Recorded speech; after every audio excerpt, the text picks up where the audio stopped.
محمد نبينا بنور هدينا. அஸ்ஸலாமு அலைக்கும் வரஹ்மத்துல்லாஹி தஆலா வபரகாத்துஹு. அன்பு நிறைந்த இஸ்லாமிய சொந்தங்களே, தமிழ்நாடு ஜமாஅத்துல் உலமா சபையினுடைய ஊடகக் குழுவின் பல்வேறு சேவைகளின் தொடர்ச்சியாக அண்மையில் வெளியாகி இருக்கிற அமரன் திரைப்படம் ஒரு கடுமையான விமர்சனத்திற்கு உள்ளாகி இருக்கிறது. சினிமா உலகம் 100 ஆண்டுகளை கடந்துவிட்டது. ஆரம்ப காலத்தில் முஸ்லிம்களை குறித்து சினிமா உலகம் சகோதரனாக, உதவி செய்பவர்களாக, முஸ்லிம் சமூகம் சார்ந்திருக்கிற விஷயங்களை நல்ல கருத்து அடிப்படையிலே வெளியாகி கொண்டிருந்தது.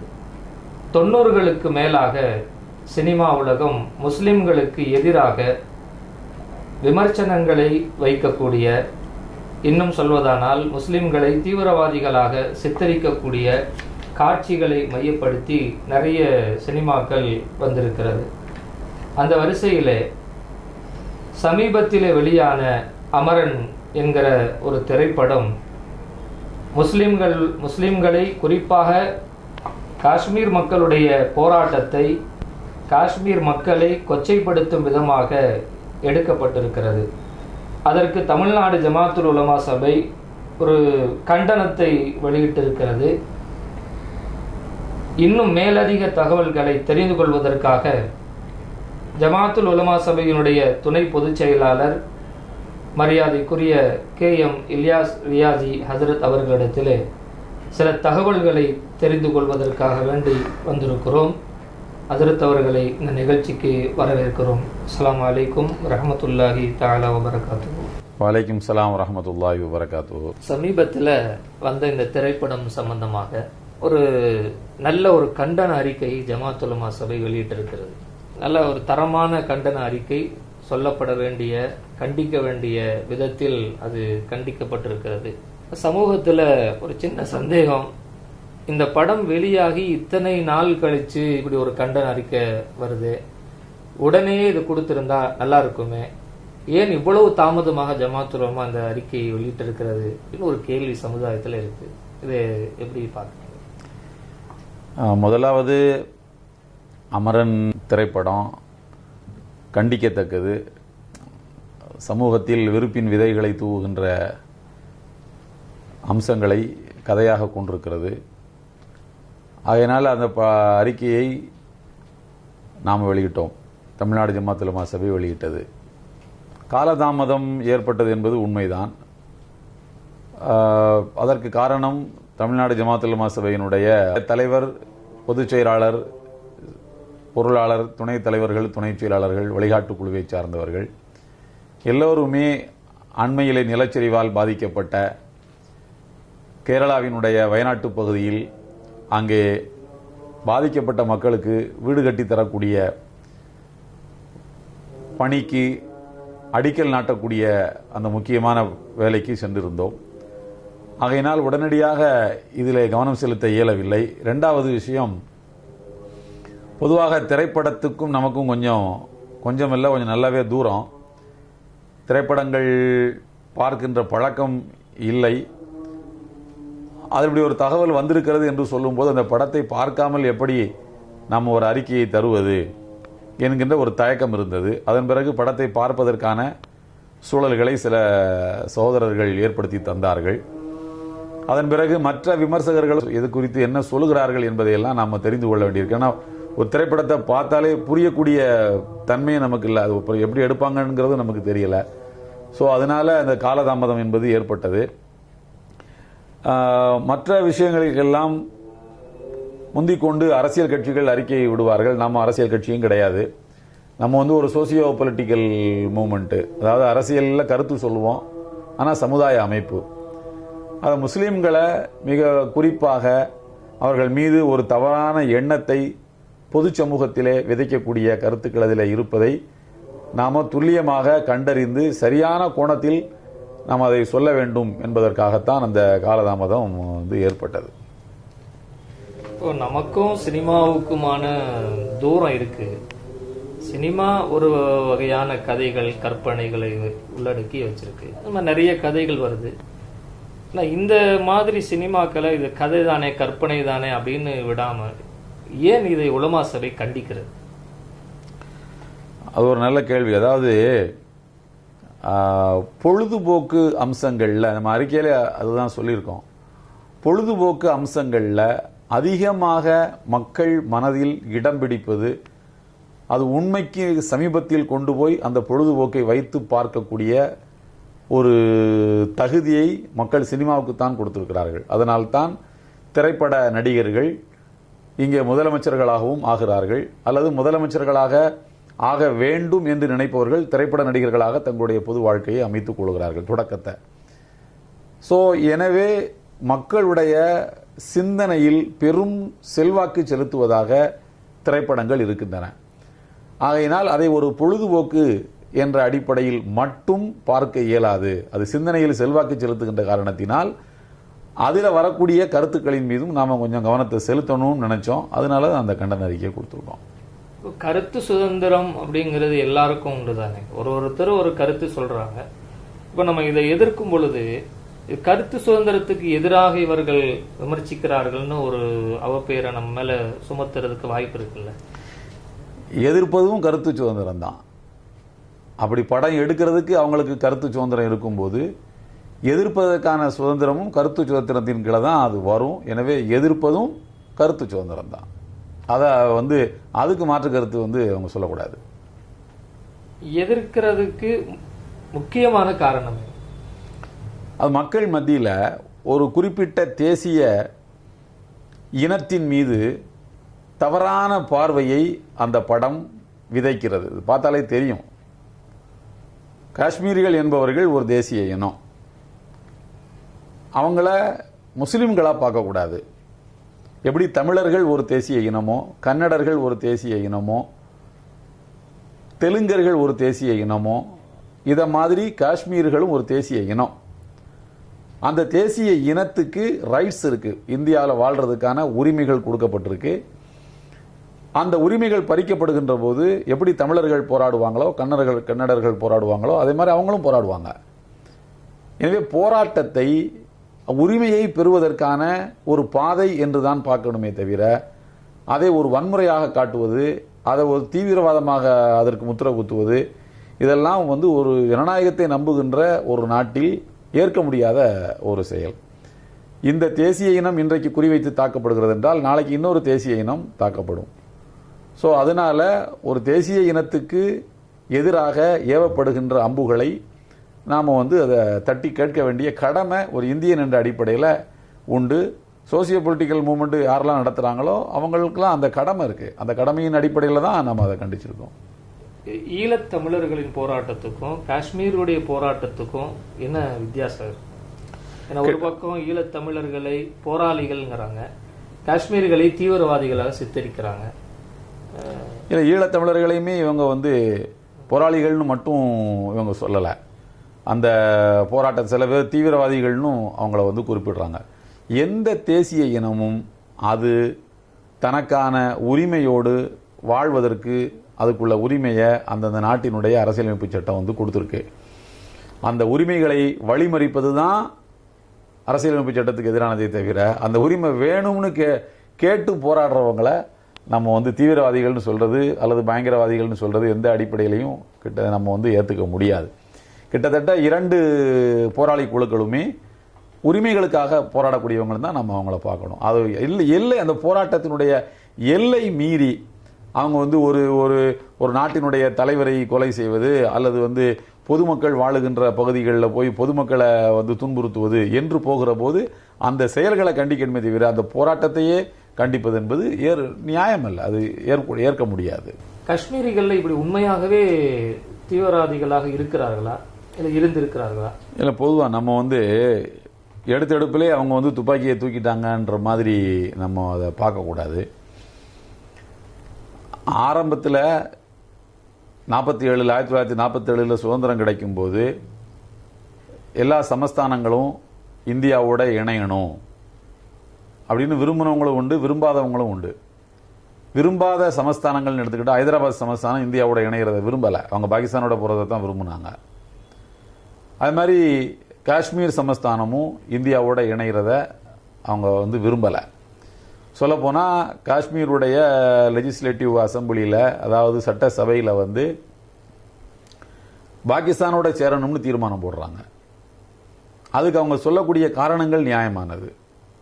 பொதுவாக ஒரு மாநிலம் கலாச்சார ரீதியாகவும் மொழி அடிப்படையிலையும் பண்பாட்டு அடிப்படையிலையும் உணவு சார்ந்த அடிப்படையிலையும் யாரோட ஒத்து போகிறாங்களோ அவங்களோட சேரணும்னு தான் நினைப்பாங்க. அது இன்னும் கொஞ்சம் விரிவாக சொல்கிறதா இருந்தால் இலங்கை இருக்குது. இலங்கை கலாச்சாரம் பண்பாடு மொழி எல்லாத்துலேயும் தமிழர்களோட சேர்ந்தவங்க.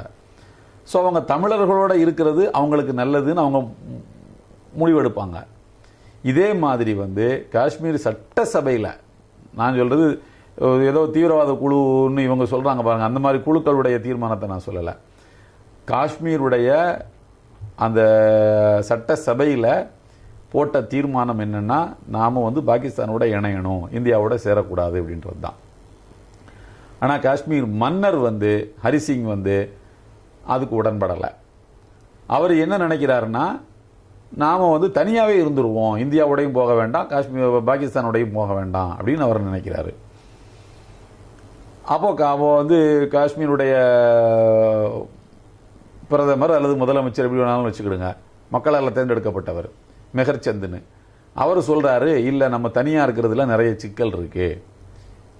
ஏன் தனியாக இருக்கிறதுல நமக்கு சிக்கல் இருக்குது அப்படின்னு சொல்லி கேட்டால், தனியாக இருந்தால் காஷ்மீருடைய வடகிழக்கு பகுதியில் இருக்கிற தீபத்து வருது, சைனா வருது.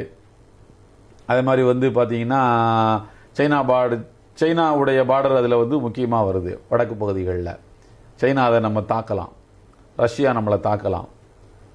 எனவே இது இன்னொரு நாட்டினுடைய எல்லைகளை ஒட்டி இருக்கக்கூடிய ஒரு மாநிலமாக நம்ம இருக்கிறோம், எல்லைப்புற மாநிலமாக நம்ம இருக்கிறோம். இப்போ இந்தியா அப்படிங்கிற நாட்டோட நம்ம சேர்ந்து இருக்கிறது, இந்தியா நம்மளை பாதுகாக்கும். பாகிஸ்தானோட சேர்ந்துருந்தா பாகிஸ்தான் நம்மளை பாதுகாக்கும். நாம் தனியாக ஒரு இராணுவத்தை கட்டமைச்சு நம்ம ஒரு நாடாக நம்மளை நிலைப்படுத்திக்கிறது இந்த பக்கத்தில் இருக்கக்கூடிய பெரிய பெரிய நாடுகளை வச்சுக்கிட்டு நமக்கு சாத்தியம் இல்லை. ஸோ அதனால் நீங்கள் வந்து தனி நாடு அப்படின்ற அந்த எண்ணத்தை கைவிட்டுறணும் அப்படின்னு சொல்லி நம்ம இவற்றை ஹரிசிங்கிட்ட வந்து சொல்கிறார். ஹரிசிங் வந்து அதனுடைய யதார்த்தத்தை புரிஞ்சுக்கிறாரு. அதுக்கப்புறம் என்ன ஆகுதுன்னு சொன்னால் 1947 இந்த காலகட்டங்களில் பொதுவாகவே இந்த மாதிரி ஒரு நாட்டுக்கு திடீர்னு சுதந்திரம் கிடைக்கும்போது அல்லது திடீர்னு ஒரு போரால் ஒரு நாடு பாதிக்கப்படுதுன்னு சொன்னால் அது தன்னுடைய செலவுகளை சமாளிச்சிக்கிறதுக்கு இந்த நாடு என்ன பண்ணும்? மக்கள் மேலே தான் வரியை போடும். நம்ம நாட்டில் கூட கார்கில் வரின்லாம் தனியாக போட்ட கதையெல்லாம் கூட உண்டு.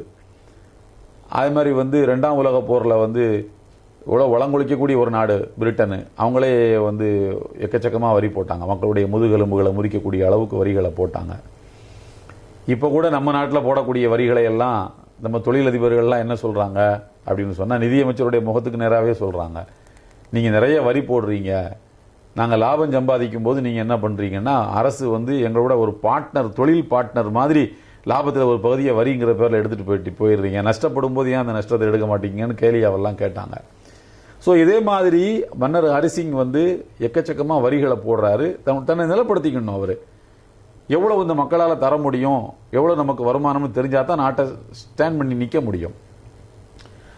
வரிகளை போடும்போது மக்கள் கொந்தளிக்கிறாங்க. குறிப்பாக பூச் பகுதியிலெல்லாம் மக்கள் வந்து கொந்தளிக்கிறாங்க. அப்போது ஏற்கனவே சட்டமன்றத்தில் தீர்மானம் போட்டாச்சு பாகிஸ்தானோட சேரணும் அப்படின்னு சொல்லிட்டு. அந்த தீர்மானத்தை ஒத்துக்கொள்ளக்கூடியவங்கள்லாம் என்ன பண்ணுறாங்கன்னா, இந்த வரிகளை தரமாட்டோம் அப்படின்னு சொல்லி வரி போட்டதுக்கு எதிராக, அரசுக்கு எதிராக போராடக்கூடியவங்களோட சேர்ந்துக்கிறாங்க. யார் சேர்ந்துக்கிறா? பாகிஸ்தானோட காஷ்மீரை சேர்க்கணும்னு சொல்கிறவங்கலாம் சேர்ந்துக்கிறாங்க. இப்போ என்ன ஆகுதுன்னா, வரிகளுக்கு எதிராக போராடக்கூடியவங்களும் இவங்களும் சேர்ந்துக்கிட்டதுனால அரசாங்கம் அவங்கள கட்டுப்படுத்த முடியாமல் தவிக்குது. ஸோ அடக்குமுறைகளை அவர் வந்து ஏவுறாரு. அந்த நேரத்தில் வந்து என்ன ஆகுது, ஏதாவது ஒரு நாட்டோட சேர வேண்டிய கட்டாயம் அவருக்கு வந்துடுது. ஏன்னா மக்களை கட்டுப்படுத்தணும். அவர் கட்டுப்படுத்தலைன்னா அவர் கையை விட்டு நாடு போயிடும். அப்போ யார் ரொம்ப வலிமை வாய்ந்த போராட்டக்காரங்களோ அவங்க சொல்கிறது நடந்துடும், பாகிஸ்தானோட சேரலாம். அதனால் என்ன பண்ணுறாருன்னா, அப்போ இப்போ வந்து சுதந்திரத்துக்கு அப்புறமாவும் கொஞ்ச நாள் இங்கே வந்து எக்ரிமெண்ட் படி மவுண்ட் பேட்டன் வந்து இங்கே வைஸ்ராயாக இருக்கிறாரு. மவுண்ட் பேட்டன் கிட்ட போய் உதவி கேட்குறாரு. மவுண்ட் பேட்டன் என்ன சொல்கிறாருன்னா, நான் இந்திய ராணுவத்தை அனுப்பி உங்களுக்கு நான் ஹெல்ப் பண்ணுறேன். ஏன்னா இந்தியாவுக்கு ஒரு வைஸ்ராய், நான் இந்திய ராணுவத்தை அனுப்பி உங்களுக்கு நான் ஹெல்ப் பண்ணுறேன், ஆனால் இந்தியாவோட காஷ்மீரை சேர்க்கணும் அப்படிங்கிறாரு. அவர் உடனே என்ன பண்ணுறாரு, சரின்னு சொல்லி நேருக்கிட்ட பேசி இந்தியாவோட சேர்றதுக்கு 47 அக்டோபர் 24 எக்ரிமெண்ட்டை போடுறாங்க. அங்கே கலகக்காரங்களை வந்து ஒடுக்குறாங்க. நம்மளோட தான் காஷ்மீர் சேரும்னு காத்திருந்த பாகிஸ்தான் ஏமாந்து போகுது. ஏமாந்த பாகிஸ்தான் ஐக்கிய நாடுகள் சபையில் வந்து என்ன பண்ணுது, பிரச்சனையை எழுப்புது. இந்த மாதிரி அங்கே அசம்பிளியில் வந்து எங்கள் கூட சேரணும்னு தீர்மானம் போட்டிருக்கிறாங்க. ஆனால் இவங்க வந்து இந்தியா கூட போய் சேர்ந்துருக்கிறாங்க. மக்கள் கருத்துக்கு எதிராக இவர் செயல்பட்டிருக்கிறாரு அப்படின்னு பிரச்சனையை சொல்லும்போது தான் நேரு வாக்குறுதி கொடுக்குறாரு, இது தற்காலிகமானது தான். நல்லா புரிஞ்சுக்கணும். இங்கே உள்ளவங்க இந்த நாலேஜ் எதுவுமே இல்லாதவங்க தான் அமரன் திரைப்படத்தை உருவாக்கியிருக்காங்க. அதுக்காக நான் சொல்கிறேன், இது தற்காலிகமானது. இந்தியாவுடன் காஷ்மீர் இணைந்திருப்பது தற்காலிகமானது. நாங்கள் வந்து என்ன செய்வோம்னா, மக்களிடத்தில் ஒரு கருத்து கணிப்பு எடுப்போம். வாக்கெடுப்பு, கருத்து கணிப்பு கூட கிடையாது, வாக்கெடுப்பு. கருத்து கணிப்புங்கிறது 10 பேர்ட்ட 20 பேர்ட்ட 100 பேர்ட்ட ஒரு ஆள்கிட்ட கேட்பான். இதான் சொல்றது வாக்கெடுப்பு. ஒவ்வொருவனும் வாக்களிக்கக்கூடிய வாக்கெடுப்பை நாங்கள் நடத்துவோம். அதில் எதுக்கு மெஜாரிட்டி இருக்கோ அதன்படி செயல்படுவோம். பாகிஸ்தானோட சேரணும்னு சொன்னால் சேர்த்து வைப்போம், எங்களோட இருக்கட்டும்னு சொன்னால் எங்களோட நாங்கள் தங்க வச்சுக்குவோம், தனி நாடுன்னு சொன்னால் தனி நாடு கொடுப்போம். இது ஐக்கிய நாடுகள் சபையில் நேரு ஒத்துக்கிட்டது. அது வரைக்கும் 370, அதாவது வந்து 370 என்கிற அரசியலமைப்பு சட்டத்தினுடைய சிறப்பு அந்தஸ்தை வந்து காஷ்மீருக்கு கொடுத்து, காஷ்மீருடைய முதலமைச்சர் பிரதமர் என்று அழைக்கப்படுவார், வசீர் ஆசம் அழைக்கப்படுவார், பிரதமர் என்று அழைக்கப்படுவார். காஷ்மீரின் கவர்னர் ஜனாதிபதி என்று அழைக்கப்படுவார். காஷ்மீருக்கு தனி கொடி இருக்கு. ஸோ இந்த எக்ரிமெண்ட்டுக்கு கீழே தான் அவங்க இந்தியாவில் அவங்க வந்து சேர்றாங்க. ஆனால் இங்கே என்ன நடந்தது, வாக்கெடுப்பு நடந்ததா? காஷ்மீர் பிரச்சனையை அந்த அறிக்கையில் சொல்லியிருக்கிற மாதிரி காஷ்மீர் பிரச்சனையை இவ்வளோ பெரிய இடியாப்ப சிக்கல் மாதிரி கொண்டு வந்து நிப்பாட்டினதில் காங்கிரஸ் கட்சிக்கு தான் பெரிய பங்கு இருக்கு. மக்களுடைய உணர்வுகளுக்கு அவங்க வந்து மதிப்பு கொடுக்கவே இல்லை. பிரச்சனைகளை மேலும் மேலும் வளர்க்கிற மாதிரி தான் அவங்க முடிவுகளை எடுத்தாங்க. அதனால மக்கள் என்ன செய்யறான், அவன் வந்து போராடுறதுக்கான ஒரு நிர்பந்த சூழ்நிலைக்கு அவன் தள்ளப்பட்டான். ஸோ அப்படி அவங்க காத்திருந்து பார்க்குறாங்க. அவங்க நினைச்ச இலக்கை நோக்கி இது போகவே இல்லை. கடைசியில் என்ன ஆச்சு, பிஜேபி ஆட்சிக்கு வந்து 370 அப்ராகேட் பண்ணக்கூடிய அளவுக்கு, அது அரசியலமைப்பு சட்டத்தினுடைய பிரிவு 370 வந்து அகற்றக்கூடிய அளவுக்கு அவங்க துணிஞ்சிட்டாங்க. அப்போ இது வந்து அந்த மக்களுக்கு இழைக்கப்பட்ட ஒரு துரோகம் அப்படின்றது யார் பார்த்தாலும் சொல்லுவாங்க. அதை அந்த மக்களும் வந்து சொல்றாங்க. ஸோ இந்த பின்னணி எதை பற்றியுமே கவலைப்படாத அல்லது பின்னணியே தெரியாமல் இருக்கக்கூடியவர்கள் காஷ்மீர் பிரச்சனையை பற்றி மக்கள் மனதில் கூடுதலாக செல்வாக்கு செலுத்தக்கூடிய ஒரு வலிமை வாய்ந்த மீடியாவாக இருக்கக்கூடிய திரைத்துறை வழியாக மக்கள் மனசை மாசுபடுத்துறத நம்ம எப்படி வந்து பார்த்துட்டு இருக்க முடியும்? ஸோ அதனால தான் அப்படி ஒரு கண்டன அறிக்கையை கொடுக்க வேண்டிய ஒரு சூழ்நிலை வந்தது.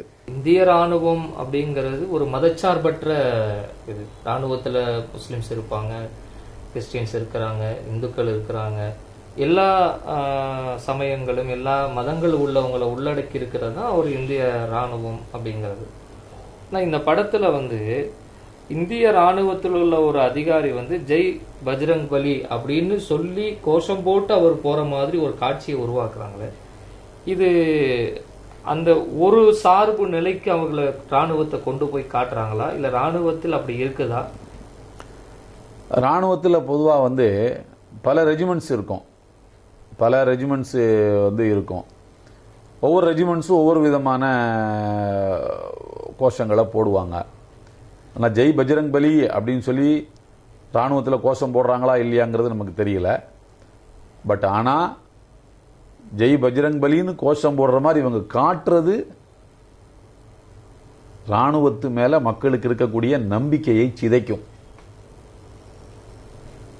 ராணுவத்து மேல மக்களுக்கு ஒரு அவநம்பிக்கையை வந்து விதைக்கும். அது இந்த ஜெய் பஜ்ரங் பலிங்கிற கோஷத்தை எத்தனை பேர் ஏத்துக்குவாங்க? இந்தியா என்பது என்ன ஒரு தேசிய இனமா? இந்தியா என்பது ஒரு தேசிய இனமா? பல தேசிய இனங்களை கொண்டது தான் இந்தியா. தமிழர்கள் இதை ஒத்துக்குவாங்களா? ஜெய் பஜ்ரங் பலின்னு சொல்றத கன்னடர்கள் ஒத்துக்குவாங்களா? அது மாதிரி வந்து ராஜபுத்திரர்கள் ஒத்துக்குவாங்கன்னு சொல்லுங்க, அல்லது வந்து மகாராஷ்டிராக்காரங்க ஒத்துக்குவாங்களா? எந்த தேசிய இனம் இதை ஒத்துக்கும்? அப்போ மக்கள் மத்தியில் வந்து இவங்க வந்து இந்த அறிக்கையில் சொல்லியிருக்கிற மாதிரி அவளை நினச்சிக்கிட்டு உரலை இடிச்சா அப்படின்ற மாதிரி இவங்க ஏதோ அவங்க இருக்கக்கூடிய தேசிய இனத்தை கொச்சப்படுத்தணும்னு நினச்சிக்கிட்டு இராணுவத்தையே இவங்க அவமானப்படுத்திட்டாங்களோங்கிற மாதிரி தான் நம்ம அதை பார்க்க வேண்டியிருக்கு. அதனால் அப்படி அந்த அந்த மாதிரியான சீன்களை இவங்க வச்சிருக்கக்கூடாது. ரொம்ப தப்பான காட்சி அமைப்பு அது. இதுக்குன்னு ஒரு தணிக்கைத்துறை அப்படின்னு ஒன்று இருக்குது. அவங்க பார்வையில் இது படலையா, அல்லது இவங்க வந்து அதை கண்டுக்காம விட்டுட்டாங்களா, அல்லது இது எல்லாமே தெரிஞ்ச அரசியல் சாசனத்தை உணர்ந்த ஆட்சியாளர்களாக இருக்கிறவர்கள், அரசியலில் இருக்கிறவங்க எல்லாருமே பெரும்பகுதி இதை பாராட்டி சொல்ல வேண்டிய காரணம் என்ன? குறிப்பாக திராவிட மாடல் ஆட்சியை நாங்கள் தர்றோம், எல்லாரையும் அரவணைச்சு போறோம்னு சொல்ற தமிழ்நாட்டினுடைய முதலமைச்சர் இதை பாராட்டி ஒரு அறிக்கை விடுறாரு. இந்த மாதிரி காட்சிகள்லாம் அவர் கவனிக்கலையா, கவனிக்க தவறிட்டார்? அதாவது உங்களுக்கு வந்து நம்ம தணிக்கைத்துறையை பொறுத்த வரைக்கும் அது மேலே ஆண்டாண்டு காலமாக குற்றச்சாட்டுகள் இருக்கு. பொதுவாகவே வந்து இந்த மாதிரி மக்கள் மத்தியில் போய் சேரக்கூடிய மீடியாக்கள், சினிமா, இதில் வந்து அல்லது தணிக்கைத்துறை இதில் ஈடுபடக்கூடியவங்க, இதில் இருக்கக்கூடியவங்களெல்லாம் ஒரு ஹியூமன் டச்சோடு இருக்கணும், ஒரு மனித நேயத்தோடு இருக்கணும். அவங்களுக்கு வந்து உள்நோக்கம் இருக்கக்கூடாது. ஆனால் தணிக்கைத்துறை வந்து இன்றைக்கு நேற்றல்ல, சினிமா துறை வந்த காலத்தில் இருந்து, குறிப்பாக சொல்ல போனால் ஒரு 30-35 ஆண்டு காலமாக தணிக்கைத்துறை மேலே ஏகப்பட்ட குற்றச்சாட்டு. உங்கள் படத்தை பார்க்குறாங்களா இல்லையானே தெரியாது. அவங்க என்ன கொடுக்குறாங்க, இவங்க என்ன வாங்குறாங்கன்றதுக்கு எல்லாம் நமக்கு தெரியல. ஆனால் எதுவும் கொடுக்குறாங்களா வாங்குறாங்களா அப்படியே கண்ணை மூடிக்கிட்டு கையெழுத்து போட்டுடுறாங்க. எவ்வளவு அருவருப்பான ஆபாசமான காட்சிகள் வருது. அந்த மாதிரி தணிக்கைத்துறைன்னு ஒன்று இந்தியாவில் இருக்குதாங்கிற சந்தேகம் கூட நமக்கு இருக்குது. விஸ்வரூபம் படத்துலையும் அதே மாதிரி தான். அது மாதிரி ரோஜா படத்தில் நீங்கள் சொன்ன மாதிரி அதுவும் அதே மாதிரி தான். அதனால் இது ஒரு விஷயம்.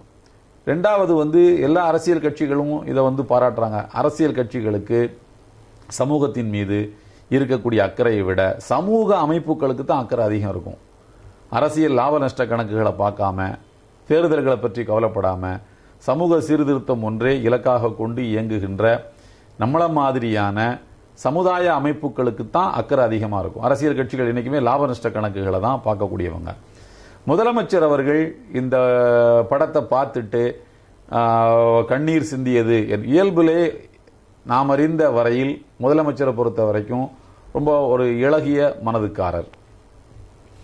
நம்ம கோவை சிறைவாசிகள் உடைய குடும்பத்தினர்கள் படக்கூடிய அவலங்களை எடுத்து சொன்ன நேரத்தில் கூட, நம்முடைய ஜமாத்துல் உலமா சபையினுடைய மாநில தலைவர் எடுத்து சொன்ன சமயத்தில் கூட ஒரு 20 நிமிட சந்திப்பின் போது அவர் வந்து கண்ணீர் வடித்தார் என்று நம்முடைய தலைவரே சொல்லியிருக்காங்க. இளகிய மனதுக்காரர். அந்த காட்சி அமைப்புகள், அந்த முகுந்து வரதராஜன் என்கிற அந்த இராணுவ அதிகாரியினுடைய மனைவி படுகிற அவலம், இதெல்லாம் பார்த்துட்டு அவர் வந்து கண்ணீர் வடிச்சிருக்கிறாரு. அது அவருடைய இளகிய மனதை காட்டுகிறது. ஆனால் கமல்ஹாசன் என்கின்ற ஒரு வெறுப்பு வியாபாரி, கமல்ஹாசன் என்கிற ஒரு வெறுப்பின் வாகனத்தின் வழியாக இந்த பாசிசம் தமிழ்நாட்டுக்குள்ளே நுழைகிறது என்கிற அந்த போஷனை அவர் கவனிக்க தவறிவிட்டார் என்பதுதான் நம்முடைய எண்ணம். நம்முடைய கவனிச்சிருக்கணும் அவர். ஏன்னா இவ்வளோ பெரிய ஒரு செல்வாக்குள்ள ஒரு தலைவர், அகில இந்திய அளவில் பிஜேபிக்கு எதிராக ஒரு மிகப்பெரிய அணியை கட்டக்கூடிய அளவுக்கான ஆற்றலும் திறமையும் உள்ளவர். அகில இந்திய தலைவர்கள் பலராரும் வியப்புக்குரிய தலைவராக பார்க்கப்படுகின்ற தமிழ்நாடு முதலமைச்சர் அவர்கள் இந்த பகுதியை எப்படி கவனிக்க தவறினார் அப்படின்ற ஒரு கவலை வந்து நமக்கு இருக்கு. அந்த பேட்டியை அவர் கொடுத்துருக்க கூடாது. இப்போ இது மாதிரி ஆதரிக்கிற இந்த இது போன்ற உள்ள சினிமாக்களை ஆதரிக்கிற, இது மாதிரி காட்சிகளை கண்டுக்காமல் இருக்கிற இயக்கங்கள், அரசியல் கட்சிகளை வருங்காலத்தில் இஸ்லாமியர்கள் அங்கீகரிப்பார்களா? அப்படியெல்லாம் இவங்க ஞாபக சக்தியோட புறக்கணிச்சிருவாங்கலாம் எனக்கு தோணலை. ஒரு திரைப்படத்தை அடிப்படையாக வைத்து ஒரு அரசியல் நகர்வையே தீர்மானிக்கக்கூடிய முடிவுகளை முஸ்லீம்கள் எடுத்துருவாங்க அப்படின்னு நான் நினைக்கல. ரெண்டாவது என்னன்னா, இது முஸ்லீம்களுக்கு எதிரான படம்னு மட்டும் இதை நம்ம பார்க்கக்கூடாது. முஸ்லீம்களுக்கு எதிரான படம்னே நான் சொல்ல மாட்டேன். ஜமாத்துல் உலமாவுடைய அறிக்கையும் வந்து நீங்கள் கூர்மையாக பார்த்துருந்தீங்கன்னா அதில் ரொம்ப அழகாக சொல்லியிருக்காங்க. அதாவது வந்து முஸ்லீம்ங்கிற வார்த்தையே அதில் எங்கேயுமே இருக்காது, இஸ்லாம்ங்கிற வார்த்தையும் அதில் எங்கேயுமே இருக்காது அந்த அறிக்கையில். இது ஒரு நேஷனல் இன்ட்ரெஸ்டில், அதாவது வந்து ஒரு தேசிய அக்கறையில் இந்த நாடு நல்லா இருக்கணும், ஒரு தேசிய இனத்தை வந்து கொச்சப்படுத்துறதை நம்ம ஒத்துக்கக்கூடாது, இன்னைக்கு இந்த தேசிய இனம்னா நாளைக்கு இன்னொரு தேசிய இனம் அப்படின்ற அந்த ஒரு பொதுவான பார்வையிலிருந்து தான் அந்த அறிக்கை கொடுக்கப்பட்டிருக்கு. அதனால தான் அதை பலரும் வந்து அந்த அறிக்கையை வந்து பாராட்டுறாங்க. ஸோ என்னையை பொறுத்த வரைக்கும் இது ஒரு முஸ்லீம்களுக்கு எதிரான படம் அப்படின்னு நம்ம சொல்றதை விட ஒரு தேசிய இனத்துக்கு எதிரான படம். இந்த மாதிரி படத்தை வந்து நேரடியாகவோ மறைமுகமாகவோ ஊக்குவிப்பது எந்த வகையிலும் ஏற்கத்தக்கது அல்ல. கமல்ஹாசனை பொறுத்த அளவில் அவர் வந்து இந்த திரைப்படத்தை அவர் நடிச்சா மக்கள் அதை வந்து கூர்மையா பார்த்துருவாங்க, கண்டுபிடிச்சிருவாங்க நம்மளை அப்படின்றதுக்காக ஒரு வளரும் திரைப்பட நடிகரை வைத்து நடிக்க வச்சு அவருடைய எதிர்காலத்தையும் சேர்த்து ஒரு குழி தோண்டி புதைச்சிருக்கிறாரு. ரெண்டாவது, திமுக எதிர்கட்சியாக இருந்தபோது அதிமுக ஆளுங்கட்சியாக இருந்த நேரத்தில் தான் விஸ்வரூபம் படம் வருது. அப்போ அம்மையார் ஜெயலலிதா அவர்கள் விஸ்வரூபம் படத்தில் இஸ்லாம் தீவிரவாத மார்க்கமாக சித்தரிக்கப்பட்டிருப்பதை புரிந்து கொண்டு அவர் நியாயத்தின் பக்கம் நின்றார். ஆளுங்கட்சி அப்போ நம்முடைய உணர்வுகளை புரிந்து கொண்டது.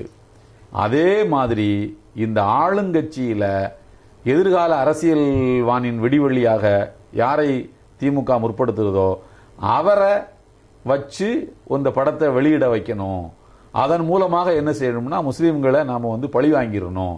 அன்னைக்கு வந்து என்னைய நீங்க கவுத்துட்டீங்க, நான் அன்னைக்கு உங்களை பழி வாங்குறேன் பாருன்னு அப்படி எடுத்த முயற்சியாக தான் தெரியுது. என்னை பொறுத்த வரைக்கும் ஒரு சின்ன நெருக்கடி வந்தாலே நான் நாட்டை விட்டு போறேன் அப்படின்னு சொல்லக்கூடிய கமல்ஹாசனை நம்பி இவ்வளவு பெரிய ரிஸ்க் வந்து இவங்க வந்து எடுத்திருக்க கூடாது.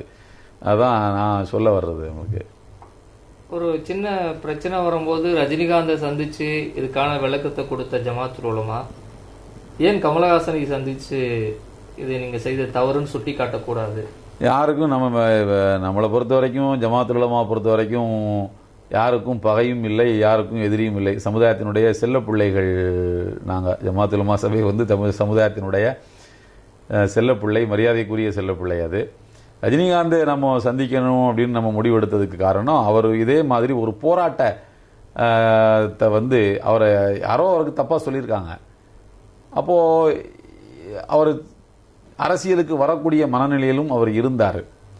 அப்போ எதிர்காலத்தில் எம்ஜிஆர் மாதிரி ஒரு பெரிய அரசியல் கட்சி தலைவராக வருவதற்கும் ஆட்சியை பிடிப்பதற்கும் வாய்ப்புள்ள தலைவர் என்று மீடியாக்கள் திரும்ப திரும்ப சொல்லுகின்ற ஒரு தலைவர் முஸ்லீம்கள் மேலே ஒரு தவறான எண்ணத்தோடு இருக்கிறது நல்லதில்லை அப்படின்னு நம்ம நினைச்சோம். நேரம் கட்டம் இன்முகத்தோடு வரவேற்றாரு.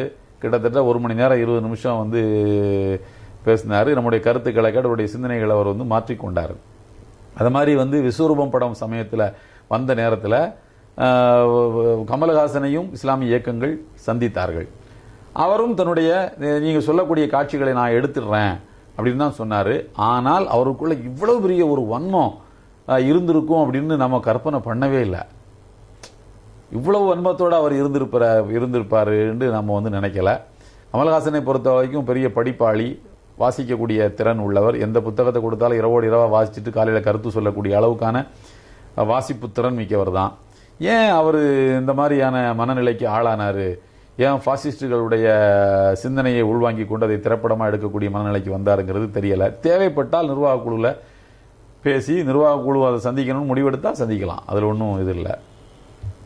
வருங்காலத்தில் இது போன்ற படங்கள் இனி வராமல் இருப்பதற்கு ஏதாவது நடவடிக்கை எடுக்கப்படுமா? இது மாதிரி வராமல் இருக்கிறதுக்கு என்ன செய்யலாம்? அதாவது திரைப்படங்கள் என்பவை காலத்தின் கண்ணாடி. அவங்க வந்து டெய்லி பேப்பரை படிப்பாங்க. அதில் எது ஈர்ப்பு மிக்கதாக இருக்குதோ, எது வியாபாரம் போனி ஆகுமோ அதை தான் படமாக எடுப்பாங்க. இந்த மாதிரி ஒரு சமுதாயத்தை குற்றவாளிகளாக காட்டுகின்ற அல்லது ஒரு தேசிய இனத்தை அவருடைய போராட்டத்தை கொச்சைப்படுத்துகின்ற திரைப்படங்களை மக்கள் வந்து பார்க்கக்கூடாது. மக்கள் புறக்கணிக்கணும்.